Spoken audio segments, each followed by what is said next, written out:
Yang sama-sama kita hormati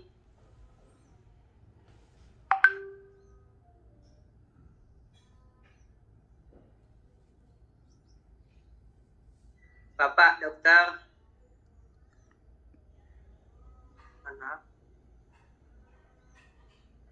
Bapak Profesor Dr. Haji Oman Fathur Rahman selaku PLT Direktur Jenderal PHU Kemenag Republik Indonesia. Yang sama-sama kita hormati Bapak Dr. Andes Haji Saiful Mujab MA, Kepala Kanwil Kemenag Provinsi DKI Jakarta. Yang sama-sama kita hormati Ibu Profesor Dr. Hajah Amanil Lubis MA, Rektor UIN Syarif Hidayatullah Jakarta. Yang sama-sama kita hormati Bapak Haji Suparto MED PhD, Dekan FDIKOM UIN Syarif Hidayatullah. Dan yang sama-sama kita hormati Bapak Kiai Haji Arafi Mukni LCMA, Ketua Jaringan Alumni Timur Tengah Indonesia Jati DKI Jakarta. Bapak hadirin, ibu-ibu hadirat sekalian yang dirahmati Allah Subhanahu wa taala. Alhamdulillah wa syukurillah, atas izin Allah Subhanahu wa taala kita bisa menghadiri acara sertifikasi pembimbing haji dan umrah pada tahun 2021 yang diselenggarakan atas kerjasama antara Jaringan Alumni Timur Tengah Indonesia Jati DKI Jakarta dan FDIKOM UIN Syarif Hidayatullah dan Kementerian Agama Republik Indonesia. Tema kita kali ini akan membahas tentang kebijakan anggaran dalam penyelenggaraan ibadah haji yang insya Allah akan disampaikan oleh narasumber kita, Bapak Ustadz Haji Bukhari Yusuf LCMA. Sebelum kita memulai, ada baiknya kita membaca surah Al-Fatihah sebagai wasilah kita memohon kepada Allah Subhanahu wa taala agar acara kita pada pagi hari ini dapat berjalan dengan lancar dan kita bisa mendapatkan ilmu serta pengetahuan yang berguna dan bermanfaat, khususnya sebagai pembina dan pembimbing pelaksanaan ibadah haji dan umrah bagi jamaah kaum muslimin dari Republik Indonesia. Ala haziniyah wa ala kulli niyatin salihah wal hadratin Nabi Mustafa Muhammadin sallallahu alaihi wasallam. Al-Fatihah. Bismillahirrahmanirrahim. Alhamdulillahirabbil alamin arrahmanir rahim maliki yaumiddin.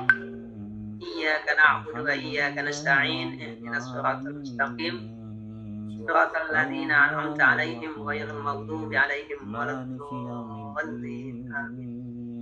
Selanjutnya kami akan memperkenalkan daftar riwayat hidup narasumber kita yang akan menyampaikan materi kita pada pagi hari ini. Nama lengkap Haji Bukhari Yusuf LCMA, tempat dan tanggal lahir Jepara 5 Maret 1965, jenis kelamin laki-laki, agama Islam, status perkawinan menikah, nama istri Rosita Komaladewi SPD, alamat tempat tinggal Jalan AMD Joglo Baru nomor 51 RT 11 RW 6 Joglo Kembangan Jakarta Barat. Riwayat pendidikan S2 pada tahun 1993 dari Wifak Madaris Salafiyah Pakistan. 2 pasca sarjana Universitas Muhammadiyah Jakarta konsentrasi hukum Islam tahun 97. Kemudian S1-nya Tama di Universitas Islam Madinah Saudi Arabia, Fakultas Hadis, Ilmu Hadis dan Studi Islam tahun 1988 sampai dengan 1992. Lembaga Ilmu Pengetahuan Islam dan Arab Libya Jakarta Program Bahasa Arab tahun 1985-1987, Lembaga Ilmu Pengetahuan Islam dan Arab Libya jurusan Syariah tahun 1987. Itu emailnya ya? Emailnya? Kemudian SMP dan SMA, Madrasah Aliyah Wali Songo Pejangaan Jepara Jawa Tengah jurusan Syariah tahun 1985, Madrasah Sanawiyah Wali Songo Pejangaan Jepara Jawa Tengah tahun 1982, Madrasah Diniyah Wusta Sekolah Agama Tingkat Menengah Tamrinus Sibyan Karangandu Pejangan Jepara Jawa Tengah 1982, SD Sekolah Dasar Negeri 1 Karangrandu Pejangan Jepara Jawa Tengah 1979, Madrasah Diniyah Awaliyah Sekolah Agama Tingkat Dasar Tamrin Sibyan Karangrandu Pejangan Jepara Jawa Tengah 1979. Pendidikan informal, kursus diklat dan penghargaan, kursus singkat tentang perlindungan saksi dan korban di Johannesburg, Afrika Selatan tahun 2014, Simposium Internasional tentang Mahkamah Konstitusi Jakarta tahun 2011, pelatihan legal drafting perundang-undangan dari PSHK, Pusat Studi Hukum dan Kebijakan tahun 2009, pembekalan wawasan kebangsaan dan ketatanegaraan oleh Lemhanas tahun 2009, dan masih banyak lagi. Mungkin nanti kita bisa share ya pada para peserta semua. Adapun riwayat organisasi, Ketua Badan Perencanaan DPP PKS tahun 2012 sampai sekarang,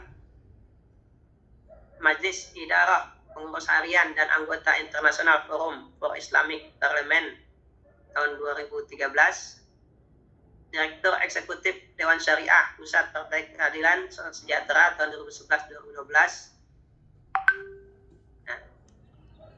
dan masih banyak lagi ya riwayat organisasinya.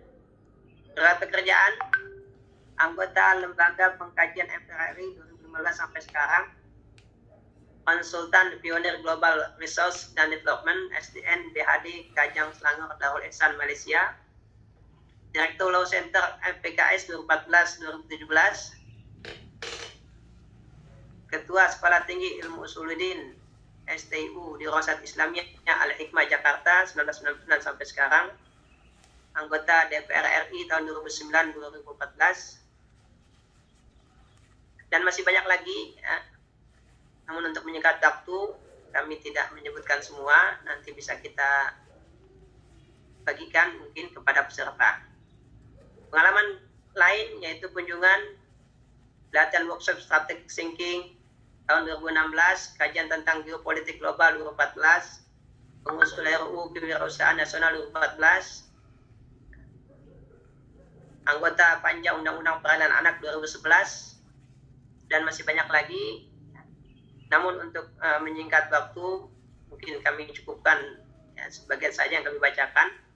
Lebihnya sebagai informasi mungkin nanti bisa kita bagikan informasi tentang narasumber kita, Ustaz Kiai Haji Bukhari Yusuf LCMA. Selanjutnya, mari kita persilakan kepada narasumber kita, Bapak Ustaz Kiai Haji Bukhari Yusuf LCMA, untuk menyampaikan materinya tentang kebijakan anggaran dalam penyelenggaraan ibadah haji. Waktu dan tempat kami persilakan.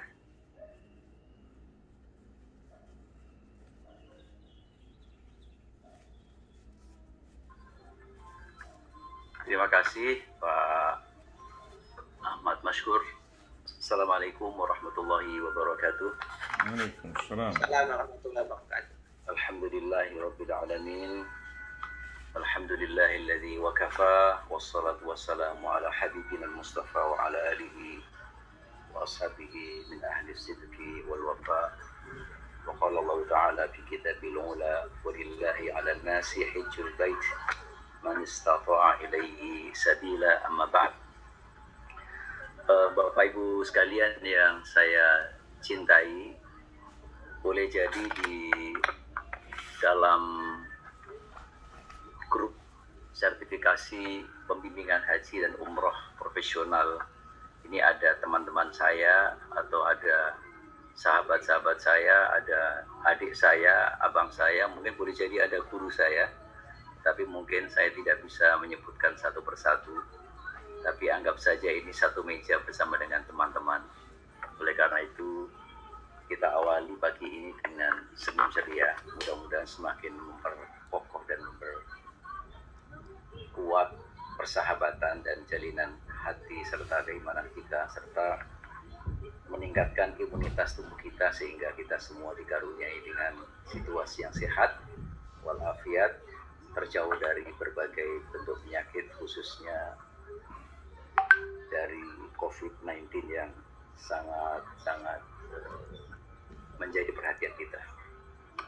Salam dan salam tidak lupa sama-sama kita sampaikan kepada Nabi Agung guru kita Nabi besar Muhammad SAW dan juga kepada seluruh sahabat kerabat serta pengikut setinya yang ada di zaman. Bapak Ibu sekalian, sebelum saya menyampaikan materi tentang kebijakan anggaran dalam masalah haji, tentu saya berharap Bapak Ibu telah mendapatkan sejumlah materi. Dan sebelum itu saya ingin sedikit overview terhadap pengenalan konstitusi kita. Kalau di dalam konstitusi atau Undang-Undang Dasar tahun 1945 itu dikenal ada tiga kekuasaan. Ada kekuasaan eksekutif, ada kekuasaan legislatif, dan ada kekuasaan yudikatif. Kekuasaan yudikatif atau kekuasaan legislatif itu terrepresentasi ke dalam lembaga yang namanya Majelis Dewan Perwakilan Rakyat, yang kemudian Dewan Perwakilan Daerah. Lalu di dalam eksekutif terrepresentasi presiden dan seluruh jajarannya, sampai termasuk juga para menteri dan juga gubernur serta bupati, wali kota, bahkan hingga kalau mengikuti undang-undang desa, ini berarti kepala desa serta lurah. Ini merupakan bagian struktural, meskipun kalau di dalam undang-undang dasar itu kita lihat bahwa struktur itu sampai kepada kabupaten kota. Dan bagian yudikatif itu adalah Mahkamah Agung dan kemudian seluruh keturunannya. Saya hanya ingin mengingatkan ketiga lembaga ini memiliki posisi kedudukan yang sama. Karena itu di dalam menjalankan tugasnya tidak boleh saling menegasikan. Dan kaitan dengan itu, maka di dalam membuat sebuah satu undang-undang sesuai pasal 20 Undang-Undang Dasar, maka kewenangan membentuk undang-undang itu ada di tangan DPR dengan persetujuan Presiden. Dengan demikian bahwa seluruh apa yang dilakukan oleh Presiden sesuai dengan sumpah dan janjinya itu semuanya adalah berdasarkan undang-undang. Nah, oleh karena itu bahwa DPR orang per orang itu adalah merupakan mitra daripada Presiden Republik Indonesia. Nah, perlu diketahui dengan demikian ya posisi DPR itu memang posisi yang cukup strategis, meskipun lebih strategis kalau Anda menjadi Presiden. Anda berharap antum semuanya bisa menjadi calon presiden yang akan datang. Apalagi tahun 2024 itu petahana Pak Jokowi sudah nggak mencalonkan lagi kan. Kalau sesuai undang-undang sudah selesai. Jadi saya berharap ini Jati ini ikatan alumni Timur Tengah, walaupun saya termasuk bagian daripada lulusan Timur Tengah. Tapi kali ini saya hadir bukan menjadi bagian Timur Tengah, tetapi saya merepresentasikan daripada anggota DPR yang memiliki tiga kewenangan. Pertama adalah kewenangan untuk membuat legislasi atau karena disebut DPR tersebut legislator. Yang kedua adalah untuk melakukan pengawasan, dan yang ketiga itu untuk menetapkan APBN. Jadi tiga hal itulah yang menjadi fungsi daripada DPR. Jadi sekali lagi bahwa kehadiran saya selaku DPR memiliki fungsi. Dan yang kedua, posisi saya sekarang berada di Komisi 8, yaitu komisi yang membidangi atau yang bermitra dengan Kementerian Agama, di mana salah satu tupoksi Kementerian Agama itu adalah menyelenggarakan perjalanan ibadah haji. Sehingga dengan demikian secara kompetensi saya punya kewenangan atau kemudian kompetensi untuk bicara terkait dengan masalah persoalan haji. Ini yang pertama yang perlu kemudian kita ketahui. Dan yang kedua, tentu pembahasan terkait dengan masalah anggaran atau bagaimana kebijakan anggaran. Tentu saya berhusnudzon, mungkin Pak Khairizi sudah menyampaikan satu pemaparannya terkait dengan masalah hak dan kewajiban daripada para pembimbing.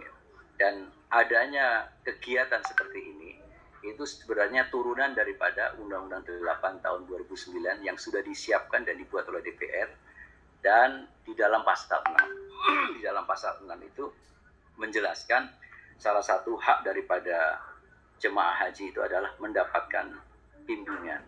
Jadi pasal 6 ini sangat jelas memperkuat terhadap posisi para pembimbing. Karena itu, agar pembimbing kita ini adalah memiliki legitimasi dan standarisasi yang baik, maka diperlukan adanya proses sertifikasi. Jadi misalnya pasal 6 dikatakan jemaah haji berhak B itu mendapatkan bimbingan manasik haji dan materi lainnya di tanah air, dalam perjalanan, dan Arab Saudi. Jadi tiga titik itu kemudian jamaah mendapatkan hak. Atas dasar itulah sebenarnya kita menganggarkan untuk adanya yang namanya sertifikasi pembimbing haji.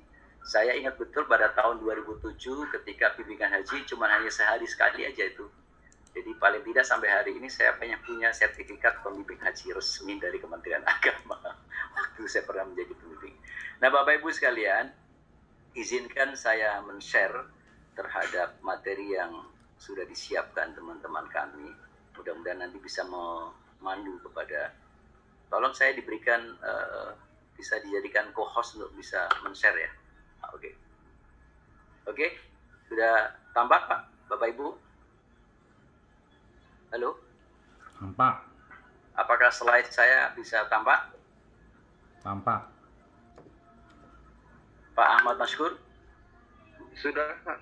Oh baik, nanti memang karena ini kita pembicaraannya ya antara bainal insan wal gaib gitu ya. Jadi ini interaksi kita dengan makhluk-makhluk gaib. Tapi harus kemudian muncul gitu ya. Nah Bapak Ibu sekalian, saya jadi berbicara tentang kebijakan anggaran dalam penyelenggaraan ibadah haji. Ini tentu tidak lepas dari beberapa ketentuan-ketentuan. Landasan yang paling monumental tentunya adalah landasan undang-undang. Karena itu misalnya di dalam ibadah haji itu kita kenal ada yang namanya penetapan BPIH, lalu kemudian ada persiapan penyelenggaraan ibadah haji, ya, atau dibalik sebenarnya persiapan penyelenggaraan ibadah haji, baru kemudian pembahasan dan penetapan BPIH, lalu baru ada pelaksanaan ibadah haji, dan kemudian ada kepulangan jamaah haji ke tanah air. Jadi 4 proses ini sebenarnya proses yang dibahas secara tuntas di dalam Undang-Undang 8 tahun 2019 tentang haji. Nah, ruang pembicaraan kita di mana? Ruang pembicaraan kita ini adalah ketika di poin nomor 2 yang di sini ditulis nomor 1, harus nomor 2 ini, yaitu tentang pembahasan dan penetapan BPIH. BPIH itu singkatan biaya penyelenggaraan ibadah haji. Ini BPIH itu memang di dalam rezim undang-undang baru, Undang-Undang 8 tahun 2019, tentunya agak berbeda dengan undang-undang sebelumnya yang sudah diubah. Nah, saudara sekalian, karena itu tadi saya menyinggung di awal pembicaraan saya dengan walillahi 'alan nasi hijjul baiti man istata'a ilaihi sabila. Jadi sebenarnya kalau kita kembali kepada prinsip kita atau kembali kepada prinsip Quran kita, itu man istata'a ilaihi sabila. Kita semua tahu para ustadz istita'ah itu paling tidak meliputi 3 komponen. Ada istita'ah badaniyah, secara fisik memang memungkinkan. Kita tahu bahwa al-istita'ah adalah al-qudrah ala adai asyai, itu istita'ah. kemampuan untuk menunaikan apa yang diinginkan atau menunaikan sesuatu. Nah, dalam yang pertama istita'ah badaniyah, yang kedua adalah istita'ah maliyah. Ada kemampuan finansial. Oleh karena itu, seorang yang memiliki kesiapan secara fisik tetapi tidak memiliki persiapan secara materi finansial tentu tidak masuk dalam kategori istita'ah. Dan yang ketiga komponennya adalah al-amnu, keamanan. Amnut thoriq li isal Masjidil Haram. Jadi bahwa perjalanan sampai kemudian keamanan di mana tempat itu juga merupakan istita'ah. Dan di mana kita membahas, saya membahas adalah kaitannya dengan masalah merumuskan istita'ah maliyah. Nah, oleh karena itu kita kenal kaidah ma la yatimul wajibu illa bihi fa huwa wajib. Kalau sesuatu itu karena sesuatu tersebut itu tidak mungkin terjadi dan harus diwujudkan, maka mewujudkannya menjadi satu kewajiban. Ma la yatimul wajib. Suatu kewajiban itu tidak akan tertunaikan kecuali dengan faktor X, ya. Malah itu wajib, maka faktor X-nya itu adalah wajib. Kalau kemudian dalam proses penyelenggaraan haji itu tidak mungkin tanpa ada rumusan tentang kebijakan keuangan, maka merumuskan kebijakan keuangan adalah hukumnya wajib. Ini dari wajibnya ada dua. Wajib pertama karena syar'i, wajib kedua karena konstitusi. Karena di Undang-Undang 8 menjelaskan bahwa pemerintah berkewajiban menyelenggarakan perjalanan ibadah haji. Makanya nanti ketika dalam pembatalan kemarin itu ada dua perspektif. Apakah yang dibatalkan itu adalah penyelenggaraannya, ataukah yang dibatalkan itu adalah pemberangkatannya? Masing-masing punya konsekuensi hukum yang berbeda. Nah, di situ. Nah, kedua-duanya itu ada rumusan dalam kaitan kebijakan keuangan. Nah, saya tidak ingin membuat pusing, tetapi saya ingin memposisikan di mana sih pembicaraan saya. Gitu. Nah, saudara sekalian, kita semua tahu bahwa kalau penyelenggaraan haji itu merupakan tanggung jawab pemerintah, dalam hal ini oleh kementerian yang menyelenggarakan bidang keagamaan, yaitu Menteri Agama. Nah, oleh karena itu bahwa proses pelaksanaannya itu melalui berbagai macam satuan-satuan kerja yang tetap dan terstruktur. Sehingga komandan tertinggi ya setelah menteri, jadi menteri itu otomatis dia akan menjadi Amirul Hajj. Apapun menterinya, siapapun menterinya, hatta seandainya Menteri Agama antum itu membaca Fatihahnya tidak bagus, tetap saja di Amirul Hajj. Itu yang menjadi konsekuensi hukum. Karena itu kemudian di dalam merumuskan dan di dalam memilih harus yang pas. Nah, yang kedua, Saker, di mana komandan Saker di sini adalah Dirjen Haji PHU. Dalam hal ini Pak Oman, Profesor Oman ini selaku PLT, karena kemarin itu adalah PHU-nya, penyelenggaraan haji dan umroh itu adalah Pak Profesor Nizar yang sekarang beliau menjadi sekjennya. Maka Pak Oman yang semula beliau adalah staf ahli menteri, kemudian beliau menjadi PLT ini. Saya sudah pernah ketemu 2 kali bahkan lebih dengan beliau. Lalu kemudian, nah, perencanaan haji reguler meliputi penetapan, pengisian kuota, penetapan BPIH, penyediaan akomodasi, konsumsi, transportasi, dan seterusnya. Ini sebenarnya tidak ada hubungan langsung dengan tema yang diminta. Saya yakin ini sudah dibahas.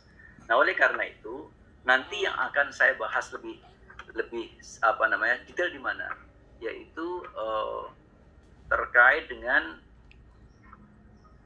anggaran haji. Jadi sumber pendanaan haji itu ada 2 komponen besar. Ada yang bersumber dari APBN dan sumber lain, dan ada yang bersumber dari non APBN, yaitu berusaha dari jamaah serta sumber lain yang sah. Jadi kalau dirinci, jadi sumber daripada anggaran haji itu, sumber daripada keuangan haji ini tepatnya ya, itu sebenarnya adalah pertama BPIH. Nah, di sini mestinya tulisannya bukan huruf besar semuanya, B-nya besar tapi yang lainnya kecil. Karena beda nanti BPIH itu adalah biaya perjalanan penyelenggaraan ibadah haji itu BPIH. Nah, yang akan menjadi bahasan kita di sini adalah sumber BPIH.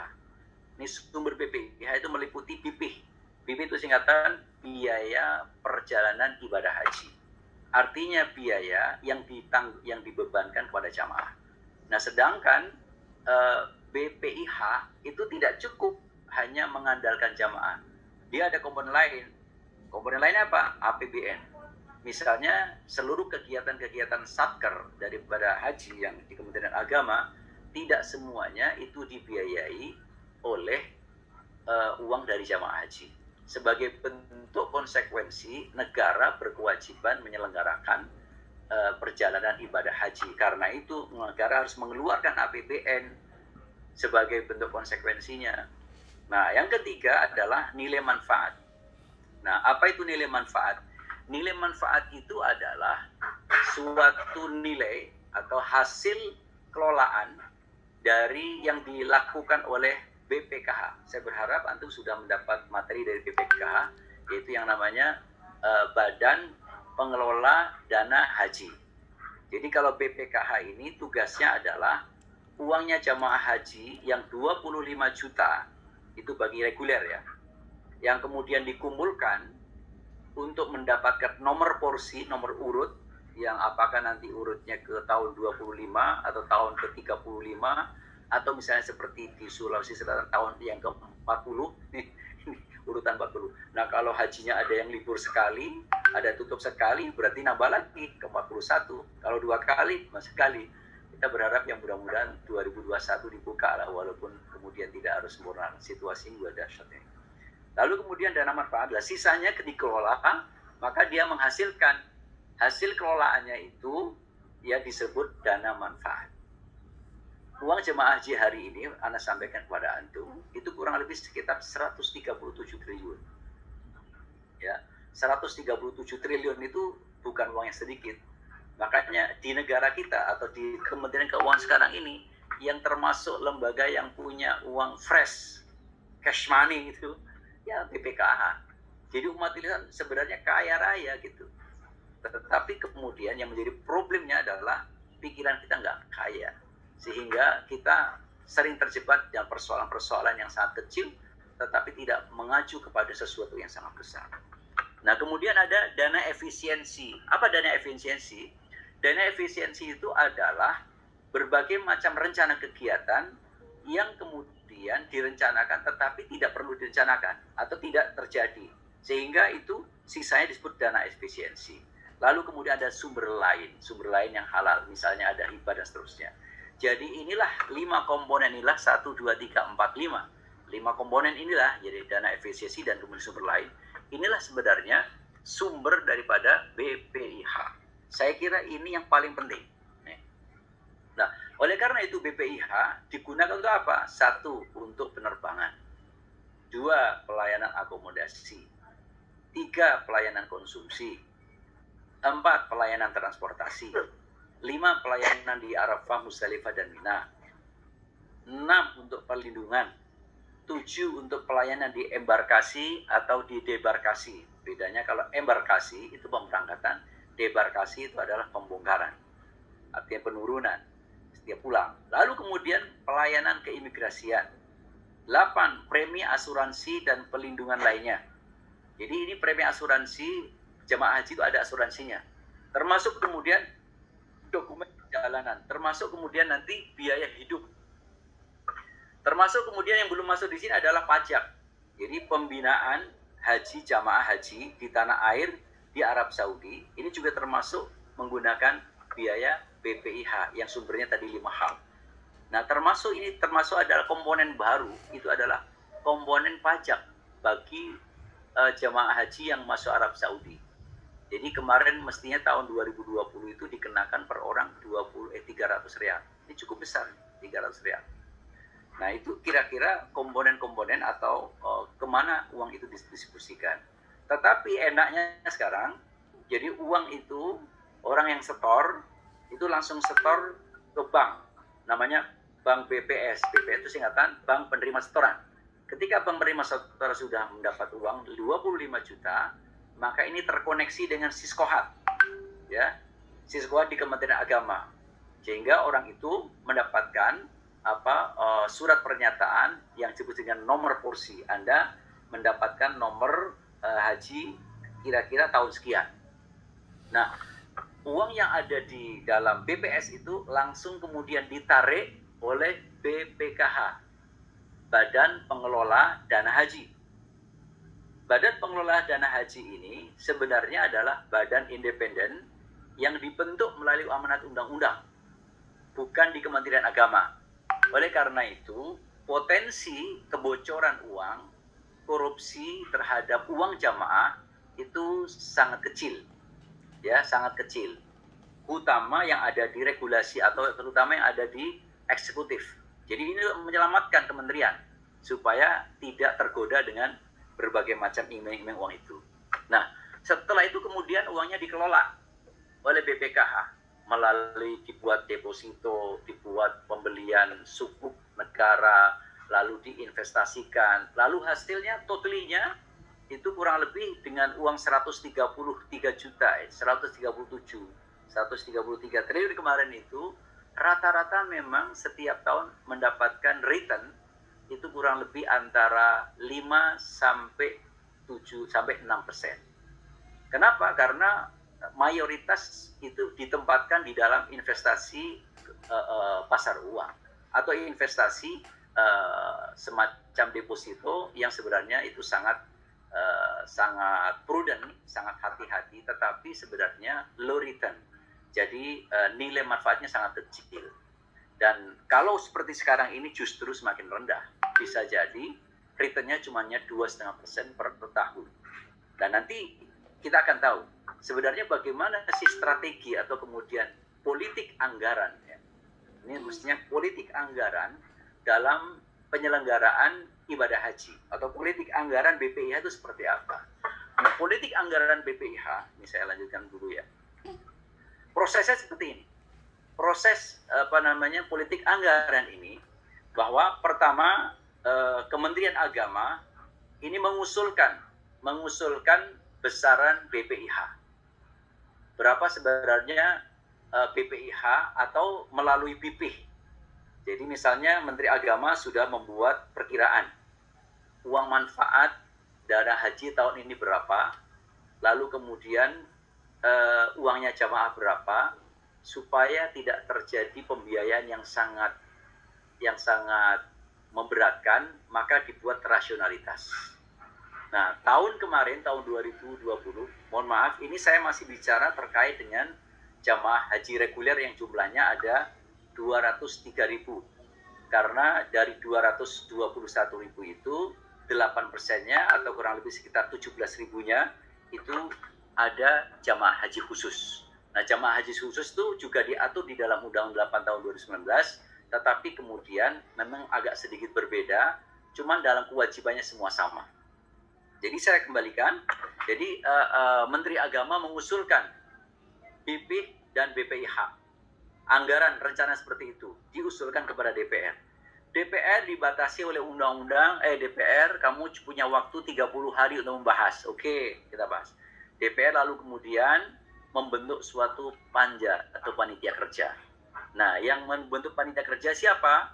Karena mitra Kementerian Agama ini ada di Komisi 8, itu ada di Komisi 8. Saya kebetulan juga kemarin tahun 2020, saya menjadi anggota panitia kerja dalam penetapan BPIH. Lalu sebelum 30 kita tetapkan apakah pengusulan Presiden melalui Menteri Agama ini, maksud saya, apakah pengusulan Menteri Agama kepada DPR ini rasional atau tidak? Nah, biasanya tentunya kalau yang namanya logika DPR, dia adalah peserta rakyat, maka semakin murah semakin bagus.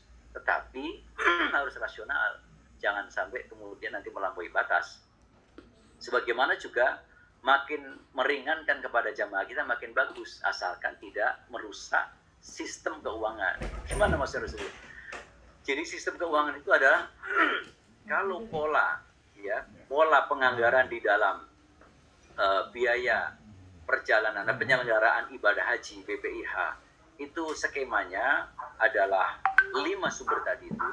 Dari 5 sumber itu pokok utamanya adalah yang pertama yaitu adalah dana yang dibayarkan masyarakat yang disebut dengan bersumber dari BP, yang kedua adalah dana manfaat. Ini yang paling besar sebenarnya, paling besar, hampir 50-50. Satu contoh tahun 2020 kemarin bahwa kami menetapkan average ya masyarakat itu membayar cukup kurang lebih sekitar 35 juta 600.000. Itu average-nya. Ada yang 40, ada yang kemudian 34 sekian, tapi average-nya kira-kira 35.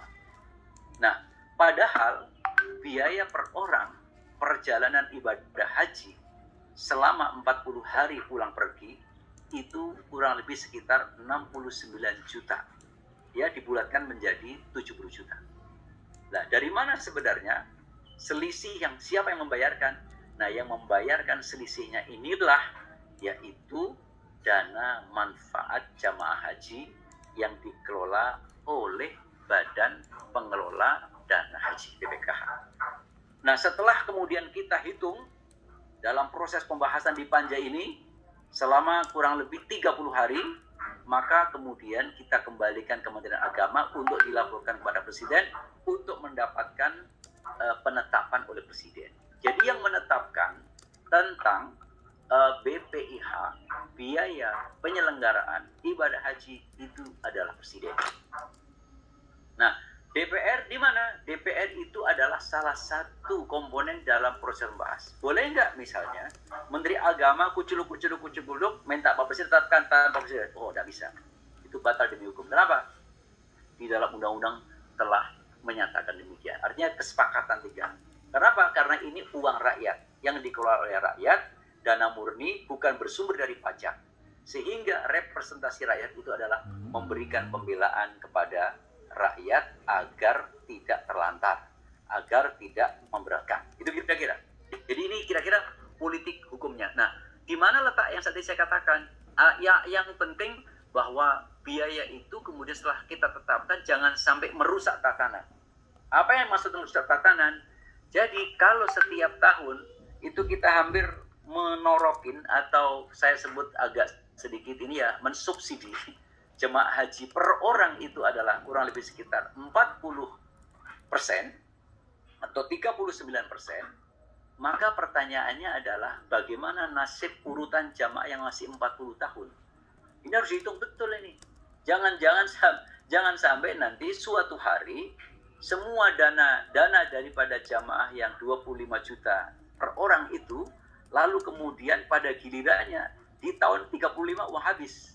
Artinya bahwa jangan sampai talangan yang diberikan untuk menutupi daripada perjalanan haji yang hampir 39% atau 40% itu kemudian mengambil daripada dana pokok. Kita harus bisa memastikan betul bahwa yang diambil itu adalah betul-betul dana manfaat. Nah, dana manfaat itu rata-rata dengan uang pokoknya kurang lebih 133 triliun. Kalau antum ambil 5% dari 100 itu berapa? Berapa ya? 5% dari 100 triliun. 5 kali 1 5. Jadi sekitar 5 triliun. 5 triliun. Padahal yang mesti kita tutup itu lebih dari itu. Misalnya tahun kemarin itu ini total penyelenggaraan biaya penyelenggaraan haji itu kurang lebih sekitar 16,5 triliun. 16 triliun itu berarti di situ jamaah yang 35 juta tadi itu baru menutupi kurang lebih sekitar kalau dihitung kali 200.000 itu kita masih kurang lebih sekitar 8 triliun. Padahal kalau keuntungan setiap tahunnya itu hanya 5% dari uang 100 triliun, karena itu 130 triliun, maka kemudian di sini paling-paling hanya sekitar 7 triliun. Sehingga ada optimalisasi bagaimana untuk mencari 1 triliun untuk menutup ini. Nah, jangan sampai kemudian ketika kita menetapkan suatu anggaran atau suatu biaya perjalanan ibadah haji, itu kemudian merusak tatanan. Disinilah sebenarnya BP mendapatkan sesuatu. Nah, kembali lagi kalau kita kenapa saya kaitkan dengan istitoah dan seterusnya. Kalau jamaah haji itu tidak mampu melaksanakan tidak mampu memenuhi kriteria istitoah, baik itu istitoah maliyahnya, maka tentunya itu gugur. Sehingga biaya tentang 35 juta ini menurut saya harus dalam bentuk yang tidak mengambil hak orang lain dan tidak menzalimi terhadap hak-hak orang lain. Memang kemudian setiap tahun itu ada yang namanya kita membagi keuntungan itu, membagi dana tersebut itu kepada seluruh jemaah yang sudah mendapat nomor porsi. Tetapi kan sangat kecil. Kenapa? Karena terbesarnya dipakai untuk menutupi biaya perjalanan ibadah haji di tahun berjalan. Di sini kira-kira persoalan yang paling penting, persoalan yang paling mendasar dalam pembicaraan kita pagi hari ini. Nah, sekalian,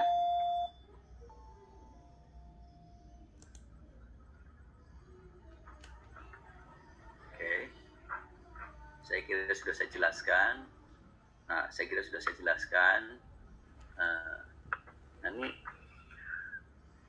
Ini kalau pembayaran setoran haji ini adalah satu setoran haji yang meliputi dana setoran awal, BIP dan dana setoran pelunasan BIP. Jadi kalau setoran awalnya kan 25 juta, maka kalau sudah ditetapkan oleh Presiden bahwa biaya untuk BIP-nya itu adalah 35 juta, maka dia harus menambah 10 jutaan lagi.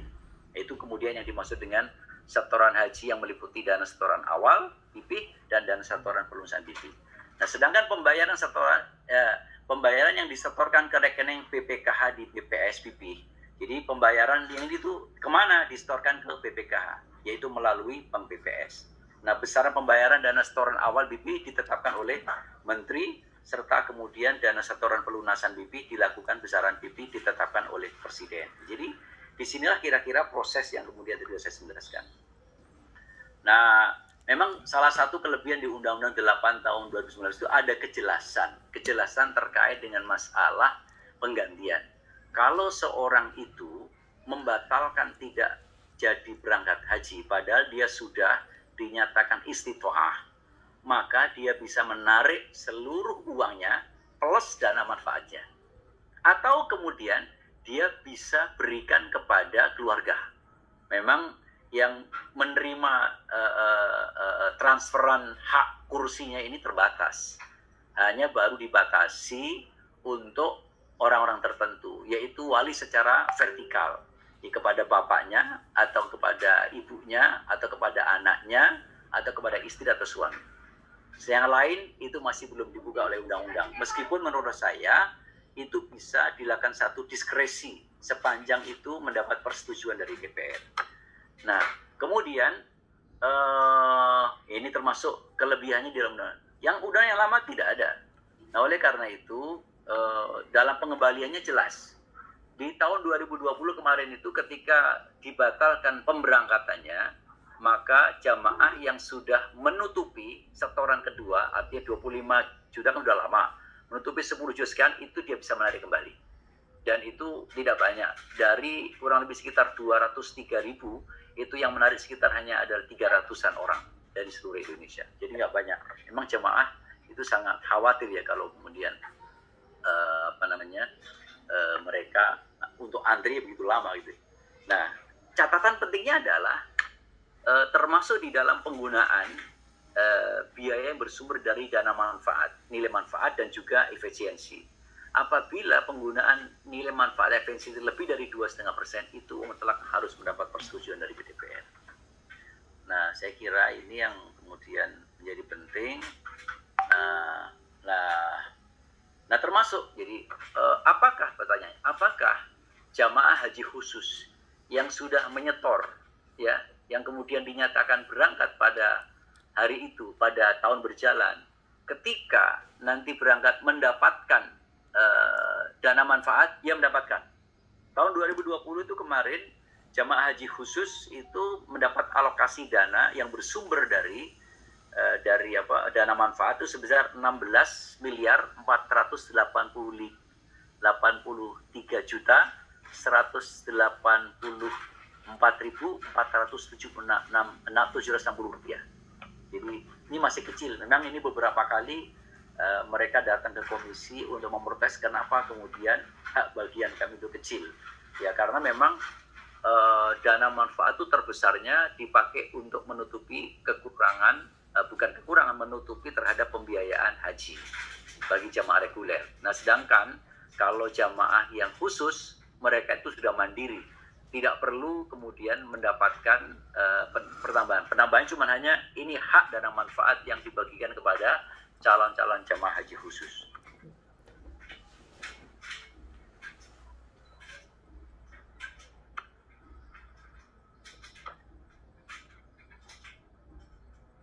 Nah, ini yang perlu saya sampaikan, Bapak Ibu sekalian, meskipun pada pagi hari ini saya diminta untuk menyampaikan politik anggaran terkait dengan BPIH, maka saya berharap ini forum juga bisa dimanfaatkan sebagai forum untuk menyampaikan aspirasi.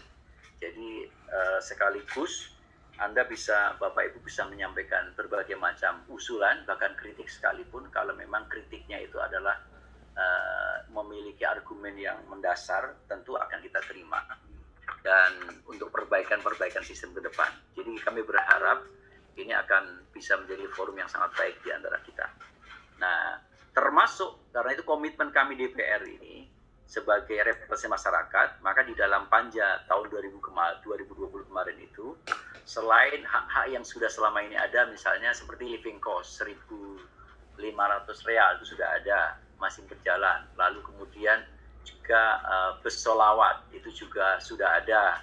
Tetapi kemudian pelayan itu kita tambah. Misalnya layanan akomodasi di Makkah dengan sistem zonasi berdasarkan asal embarkasi. Ini sudah kita zonasikan. Zonasi misalnya zonasi Jawa Tengah, zonasi Jawa Barat, zonasi Jawa Timur. Supaya apa? Supaya mudah pengelolaannya, satu dari sisi keamanan, yang kedua juga cita rasa makanannya enak. Dan ke depan kita berharap ini akan menjadi semacam perkampungan. Jadi misalnya embarkasi DKI itu satu kampung. Nah, harapan kami bahwa ini nanti akan menjadi perkampungan yang sifatnya ini adalah sebagai sistem perputaran ekonomi.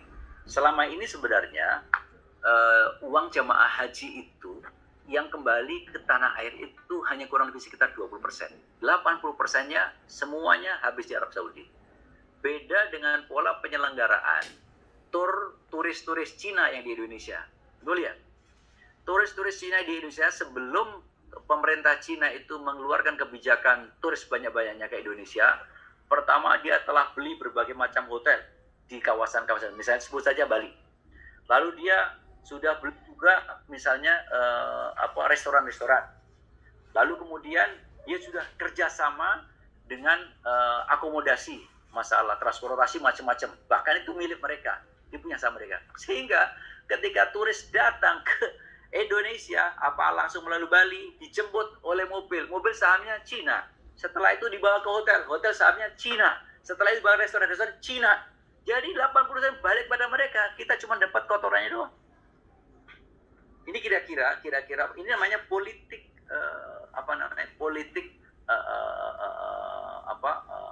politik penyelenggaraan turisme.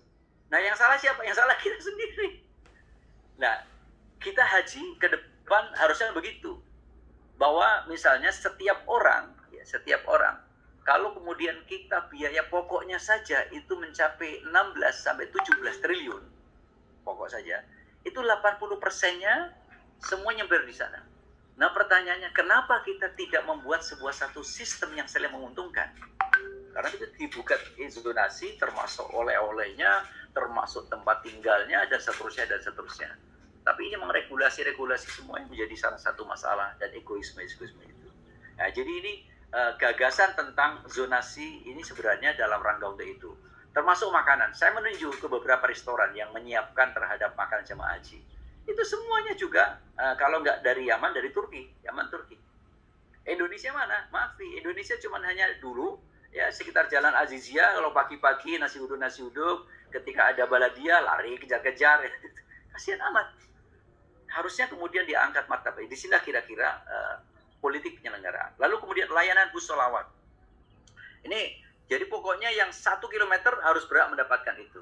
Terutama misalnya daerah Syekh Amir ini kan juga walaupun dekat dia naik turun kan berat itu. Ini terkait dengan kebijakan itu, termasuk peningkatan jumlah makan.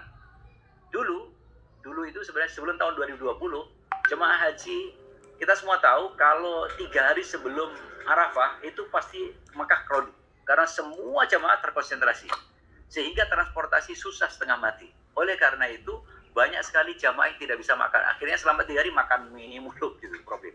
Nah, maka kemudian kita bikin kebijakan bahwa pemerintah atau Kementerian Agama menyiapkan makanan 3 hari sebelum Arafah, 2 hari sebelum Arafah, sehari 2 kali, berarti 10 kali. Padahal sebelumnya sudah ada makan 30 kali. Berarti ada makan tiba 40 kali. Itu hampir mayoritas. Jadi dengan demikian sebenarnya uang jamaah masih utuh. Nah, kemudian kemarin itu juga ada kebijakan dari Arab Saudi dikenakan pajak. Ini baru tahun 2020. Per orang 300 rial. Itu juga kemudian kita tidak ditanggung oleh jamaah. Diambilkan dari dana manfaat. Termasuk kemudian lain akomodasi di Makkah, Armina dengan sistem zonasi berdasarkan asal embarkasi, menu konsumsi dengan cita rasa Indonesia, menu catering dengan Nusantara. Nah, Bapak Ibu, restoran di sana itu siap untuk kemudian kita wajibkan misalnya 70% komponen Indonesia, berasnya mesti harus Indonesia, Cianjur, ikannya, dagingnya. Tapi problemnya apa? Suplainya mafi. Makanya kalau di antara antum yang bisa menjadi supplier ikan, supplier daging, supplier beras saya masuk ke dalam gudangnya mereka, ternyata di situ ada beras, tulisannya beras Cianjur, coba made in Thailand, dibungkus Thailand. Dasar luar biasa, kita cuma ditipu sudah lama ditipu kita ini.